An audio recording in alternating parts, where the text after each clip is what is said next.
Hey everyone, and welcome back to the channel. In this video, we're going to be taking a look at Stackable's wireframes and how to make a call to action using them.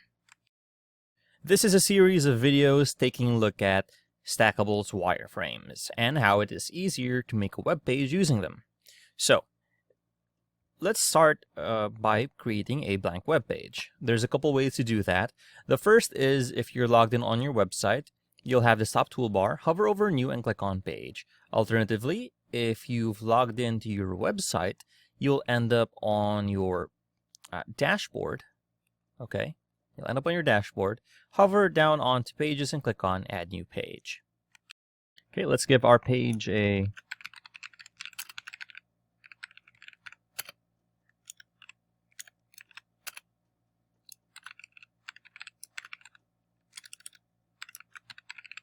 title just to keep things organized, and let's add it. So let's go into our block inserter over here, this blue button, and we can scroll down to find it or search for it. But Stackable's right here.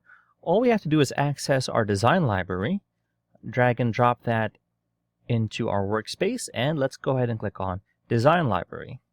Now we have our wireframes over here, and they're conveniently organized into different sections.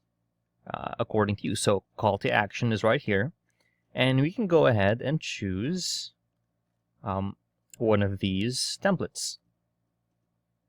Okay, so I'll select this and let's wait for it to load up. Okay, here it is, and let's go ahead and customize it. So these are all just basic blocks that we have.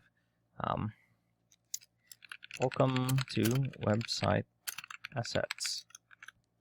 Okay, and then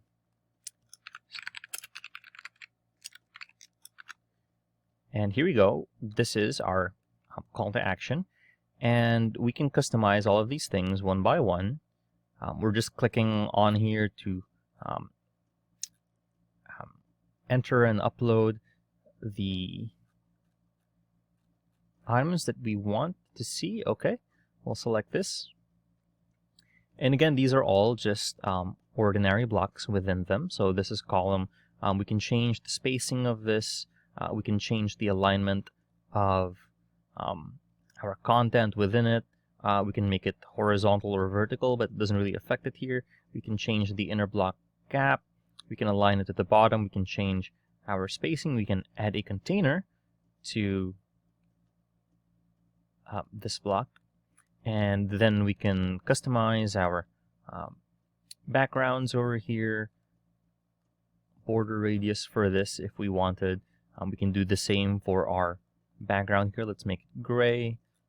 And we can also change the border radius on this.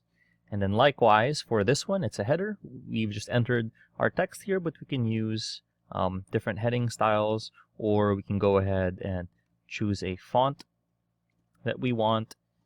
For this, it's just the basic text. Same thing, just change font color, text color, change the font. And then for this one, we can put change and customize a link. It is a button. So we can lift more, scale more. We can add the link here for where we want it to go. We can change the button color and then the text color. Right, and yeah, and then the typography, let's go ahead and make it, let's make it all uppercase, I suppose. And make it bold, and there we go. And then for our image here, just usual image settings. We've uploaded our image from our library. Let's go ahead and add a border radius to this to make it look more interesting. And there we go. There is our basic call to action using Stackable wireframes. Notice we didn't need to insert all of these one by one or use just a simple block for it. It's all laid out for us here, and if we wanted to adjust the spacing and the margins, we could very well do so just by pointing and clicking. So let's go ahead and publish and save our work here, and let's look at how it looks like on our live site. Okay, with that saved, let's go ahead and view page. And this is how it will appear on our website. We have created a call to action using Stackable's wireframes. If you found this video helpful, please leave a like, comment, and subscribe to our channel, as it really helps us out with the YouTube algorithm, show this kind of video to other nerds like us. Thanks for watching, and we'll see you on the next one.